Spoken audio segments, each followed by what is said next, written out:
Summertime is officially here, y'all. It's gonna be seriously 100 degrees this week where I live, and I don't know about you, but I don't want to spend whole loads of time here in the kitchen over a hot stove preparing meals. So this week I thought I would bring you 3 recipes perfect for summer, and all of these are dump and go.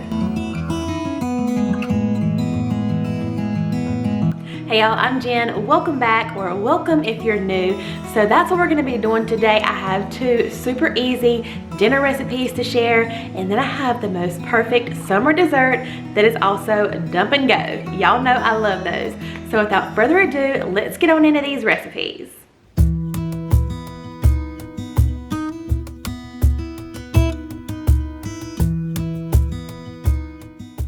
All right, friends, first we're gonna make some delicious steak tacos right in the slow cooker. It is super easy, but these are gonna be full of flavor. So for my steaks, I've just picked up a few of these flat iron steaks, but feel free to use any kind of lean steak. And also I wanna mention I am having the recipe as far as the meat goes, but I'm keeping all of the seasonings in this recipe the same because I like a lot of seasoning, a lot of flavor. So I have about 3 of these little steaks. I'm gonna get these in the slow cooker. You could probably even do this with a roast if you happen to find one on sale. All right, got our meat in there. Let's move on to the seasoning. So first, I'm just gonna dump in 1 can of Rotel with the juice and all right on top.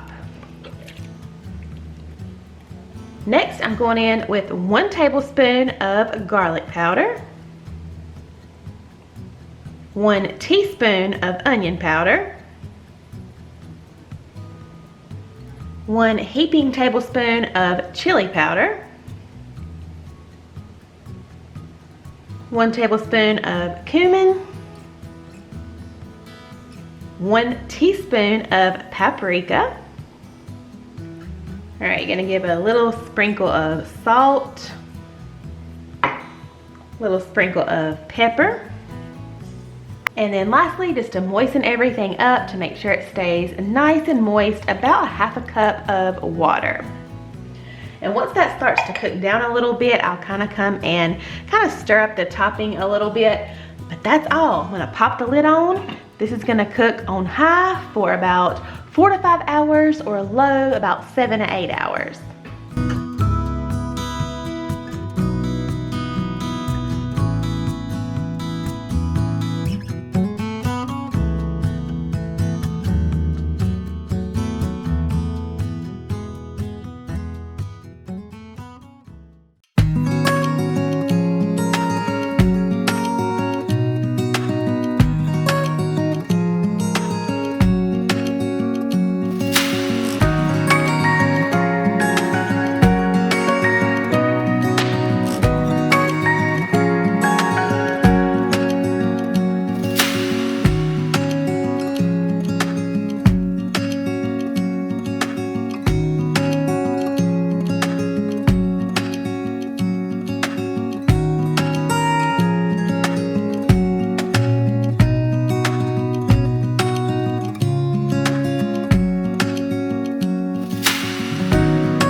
So this has been cooking. I had mine cooking on high for about maybe 6 hours today.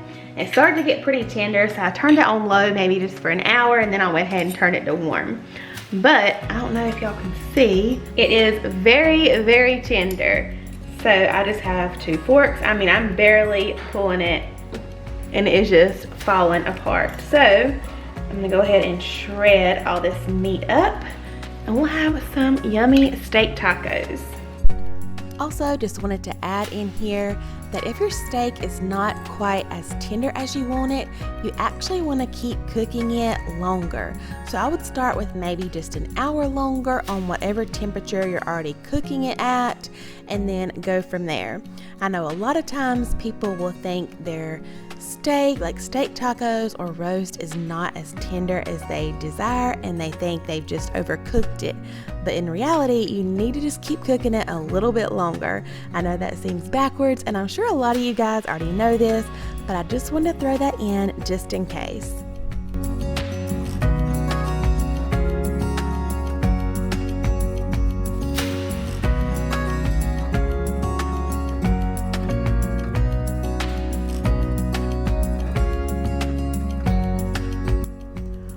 love about any kind of taco is you can eat it so many different ways. My kids just had theirs on some crunchy taco shells, and then Darren and I actually made ours on top of a salad with just some of that guacamole, or actually just smashed avocado on top with some hot sauce, and that was delicious as well.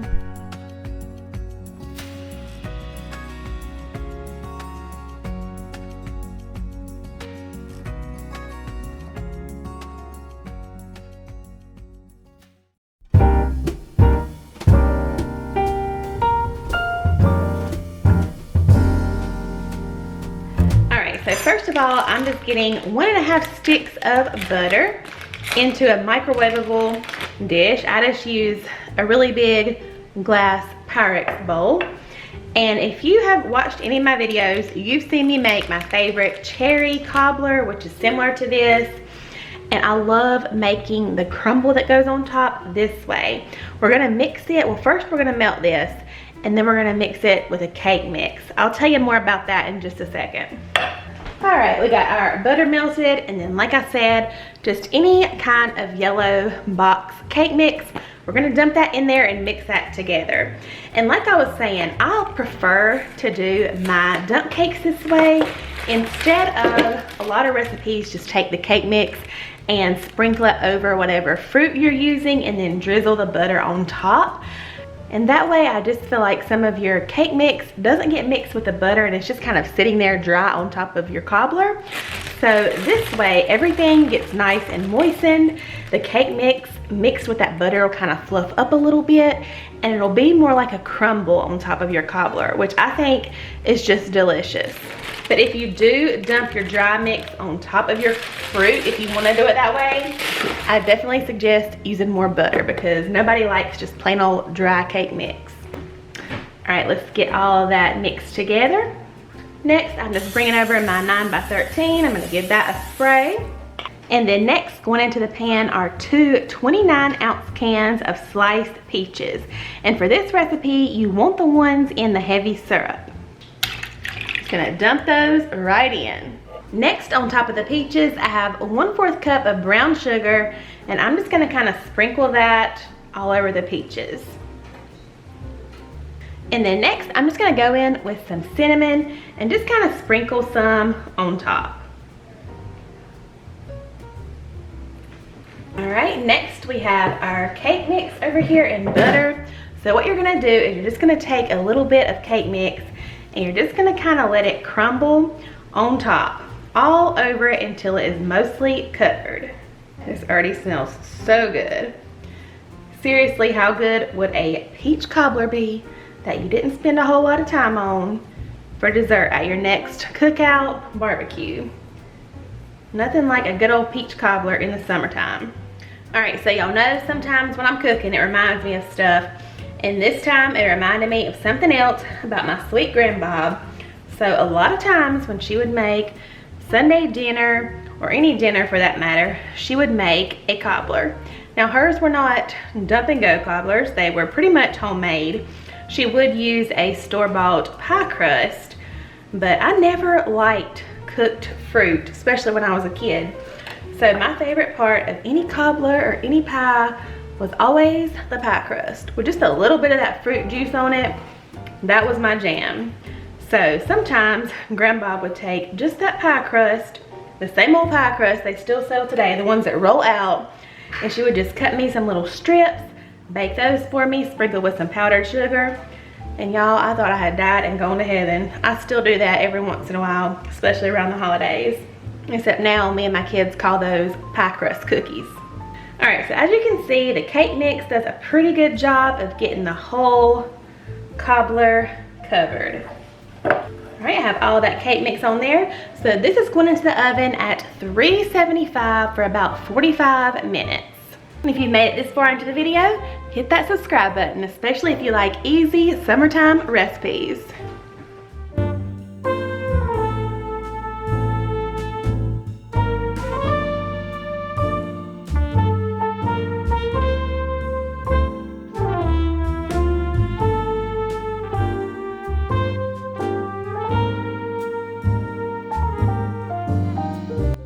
Of course, in my opinion, you cannot have any cobbler without some ice cream on the side, so that's how I served ours up. My kids loved this, and I actually took our leftovers to family and they all loved it as well. So I highly recommend any of these dump cobblers, but this peach one especially for summer.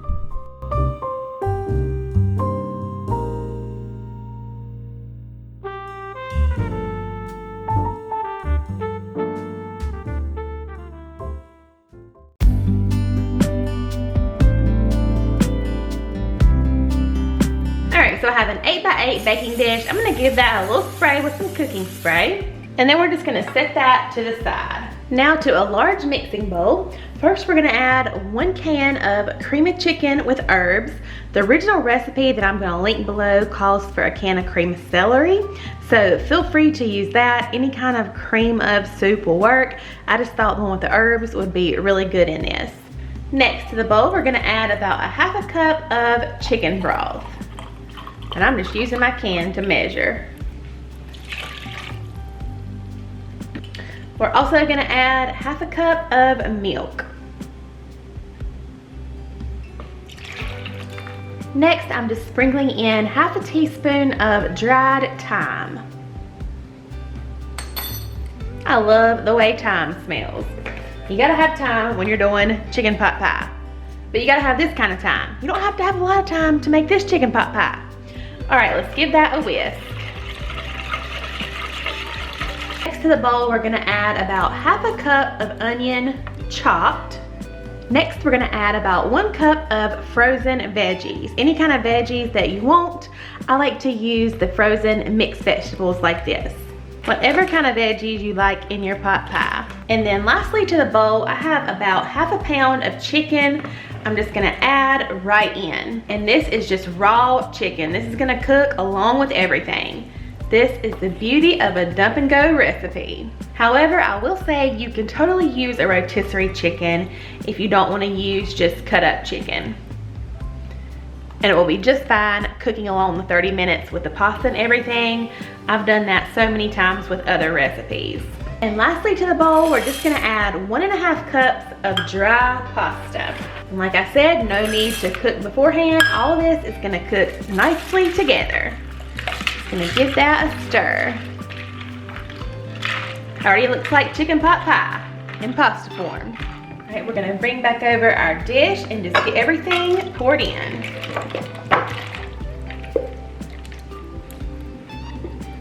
All right, next I'm just gonna get this covered tightly with some foil, and this is going into the oven at 350 for about 30 minutes.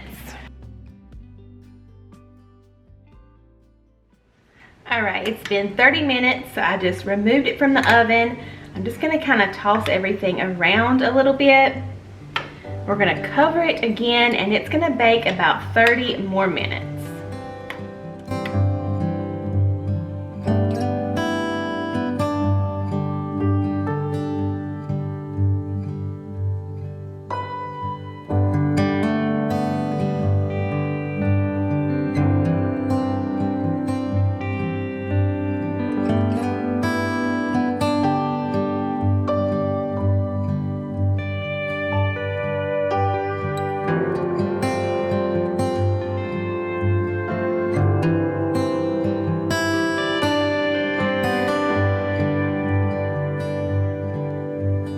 All right, my friends, that's gonna be it for today's video. Thank you so much for joining me today. Let me know if you think you'll give any of these recipes a try, and also let me know what you would like me to cook next. I hope you're all doing amazing, and I'll see y'all real soon in my next video. Bye, y'all.